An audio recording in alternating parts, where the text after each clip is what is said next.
I'd rather build an application that like performs a task for me so I never have to think about it again, right? So we got to know a little bit more about Joe and kind of coming out of college and like being a web dev, but ultimately like your biggest transition is kind of into podcasting and what we're talking about today. If I drop the banner here, how to automate your work and free your time, which I am desperate to know about because I think everything you're doing is what I attempt to do with my podcast. And like, I have no free time. Like, I have a full 40+ hour job during the day. I run the podcast on nights and weekends.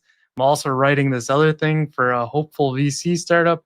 I have zero time ever. And like, my wife and I have to carve out a day, and my son and I have to carve out days to like make sure we hang out, or otherwise I just miss it all. So tell me how you got started, kind of like breaking into this and what that journey's been like from the beginning. I'd rather build an application that like performs a task for me so I never have to think about it again, right? And so um, that was kind of always the case for me. And then when I transitioned into, I'm gonna say like real person self employment, because like I was self employed in high school, and then like when my daughter was born, and she was 3 months old, and my wife is home on maternity leave, and I'm the breadwinner, and I'm leaving my full time job. Like now it's like, all right, the rubber is hitting the road here.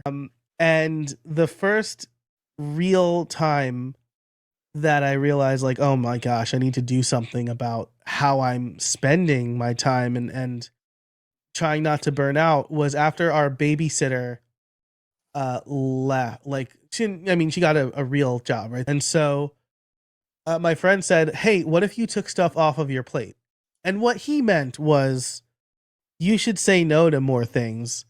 And what I heard was, yes, how can I make robots do some of my day to day stuff?